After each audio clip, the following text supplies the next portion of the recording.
Welcome to Dandy's Game, one and all. My name is Dominic, and today we're going to be pitting these 28 toons against each other in one hell of a show. Let's meet our contestants. Wonderful! Vote in the comments who you think will win this game. No cheating, I am watching you, and I have a shotgun directly in your closet. Speaking of rules, I know no one mentioned rules, but just let me have this. Rules! Make sure to note them down, notepad file or otherwise. These will all come in handy much later. So with that being said, let's move on to red light, green light. Namesake of the series at this point. So, this is how each round will go. We'll give a quick summary of which toons will do well in this particular game. Pebble, Cole, V, Razzle, look at them go. They'll all do well. They'll all do well some way or another. High speed, being able to stand still, being metal. Can't really get shot if you're made of metal.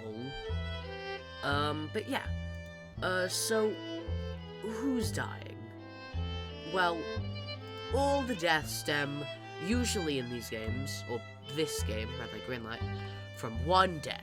And this death is very similar to the one in Season 2. Hey, Dandy, look! A bee! Uh-oh. Yeah, Dandy's death really affects a lot of toons. Tisha, Clean Freak.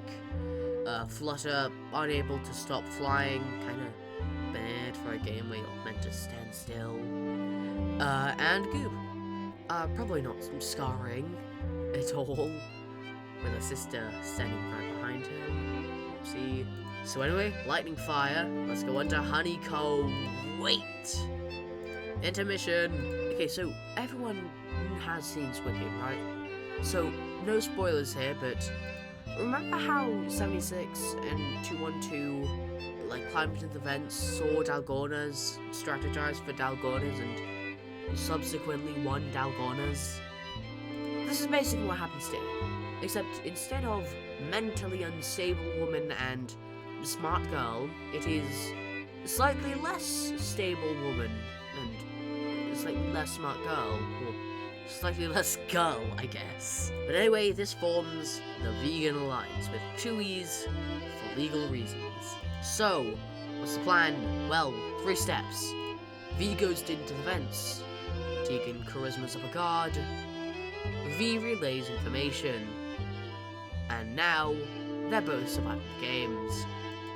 Speaking of games, who'll do well? Tegan and V have insider information, so they'll be clearing it with no problem at all. Gigi clears their shape with a high skill check chance, and they probably brought in a lighter, knowing Gigi, and Scraps. Scraps his sharp claws and probably brought the umbrella because cat and also paper. But yeah, no. She still managed to survive, and Dazzle. Look at them go, they're already done. You can tell because it's a smaller circle this time. So, who's dying? I think it's obvious. Let's see. Let's see here. Poppable toons, not really that much good with a needle. Then there's the stupid dog things. No principal thumbs makes holding a cookie into Shrimpo. Yeah, no, that's basically all of them. And now, with that said, let's move on to the Midnight Brawl. Wait! So, I know I've said wait twice in a row and delayed the game significantly, but this is actually rather important to the plot. I accidentally put Midnight Brawl as the 5th game, so only 2 people die instead of 50 or something. So I'm going to explain my dumb stupid mess up instead of actually accounting for it. Humans, at this point in the show, low on food, realize that killing people will increase the pot. And also being insane, because watching several people get shot is pretty insane, outside of America. And, you know, they'll decide to murder people. Toons, on the other hand, they didn't require food, because obviously they've been locked in a warehouse for God knows how long.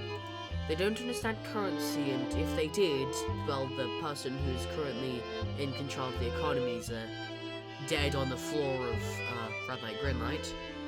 And obviously none of the toons are insane enough to kill. They're kids' characters, not psychopaths here. Well, Dandy he's dead, and Shrimpo probably would have killed, but he's also dead. And really only a main would be able to cause that much damage, even if it were a couple of people, so... Well, let's just move on to the next game, Tug of War.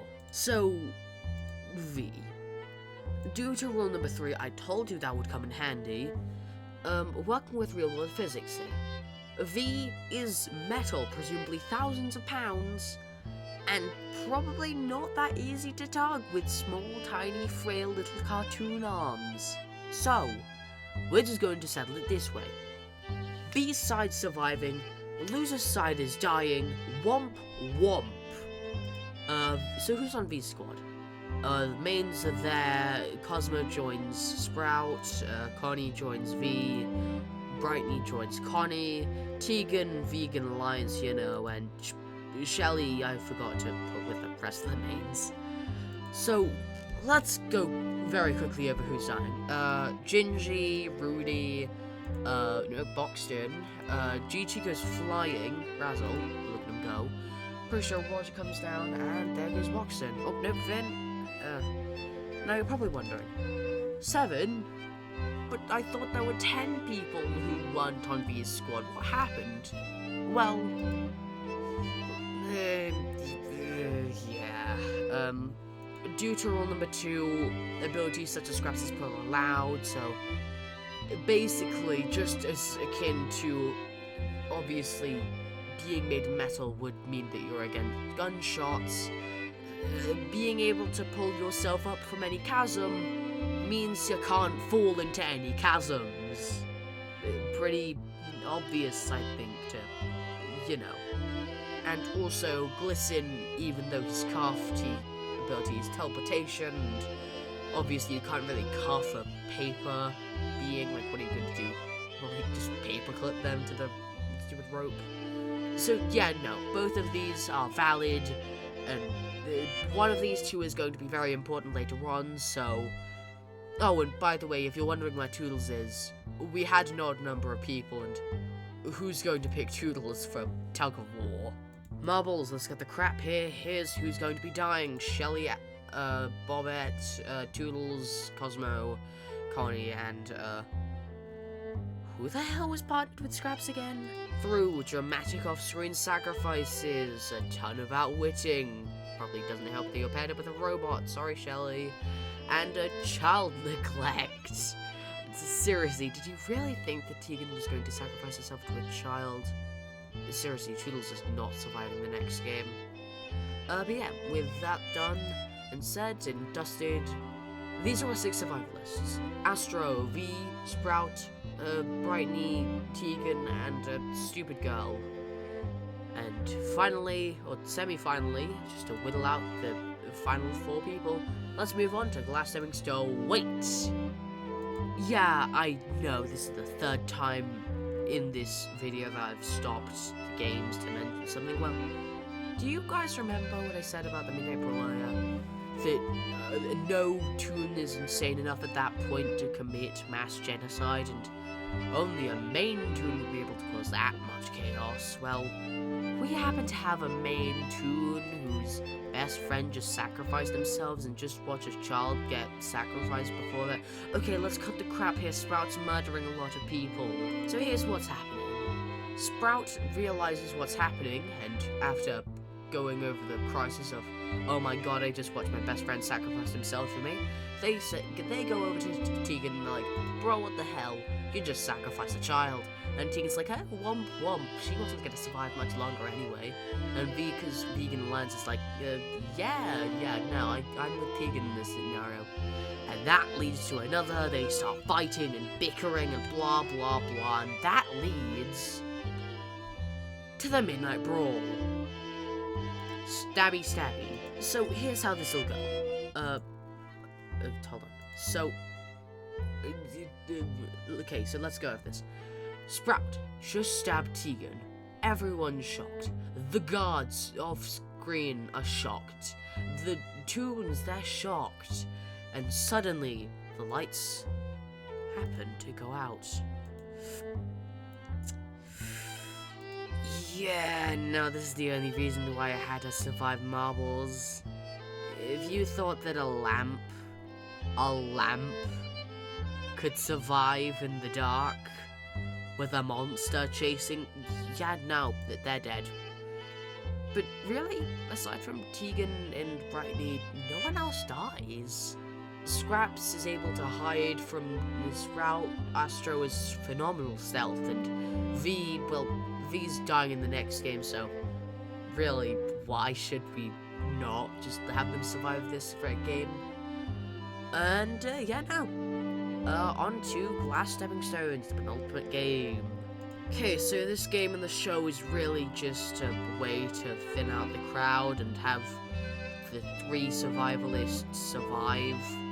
We're not here for a dramatic stab in the middle of the night in this game, so we're just going to get rid of 2 toons, so 2 toons can actually battle it out in the final game. And well, due to Rule 3, V's not making it much longer. I'm sorry, but you know, metal, glass, metal, pounds, metal, glass, metal on glass. No, V isn't making it much longer, I'm sorry. And with that being said, let's look at our finalists and decide who dies. A mentally stable moon guy, or mostly stable moon guy, a kind of stable paper person, someone who literally just murdered 2 people who were before that their friends, just watched their best friend sacrifice himself, and has watched a child get shot. Yeah, no, even in America that's kind of hardcore, and honestly, yeah, no, let's be clear here. A dramatic slow fall to their death is really the most merciful thing we can give Sprout at this point. Which leaves us with 2. Oh god, it was meant to... ignore that.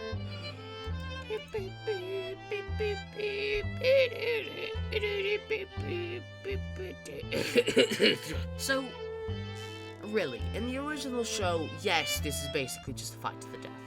Except, we're still playing Squid Game. The first person to reach the head of the squid wins. And obviously, because Scraps can easily cheese both roles can be cheesed by Scraps' ability, so really, we're playing Dandy's game, which is completely different, because there's one goal, and one goal only. Kill the other person. So now, it's tense. Scraps versus Astro. Scraps. Astro. Scraps. Wait, is it raining?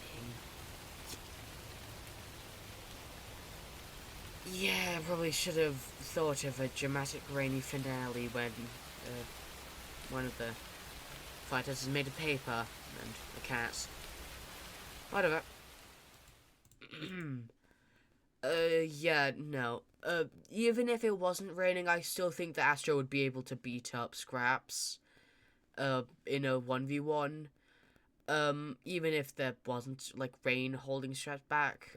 But anyway, thanks you guys for watching me ramble. See ya!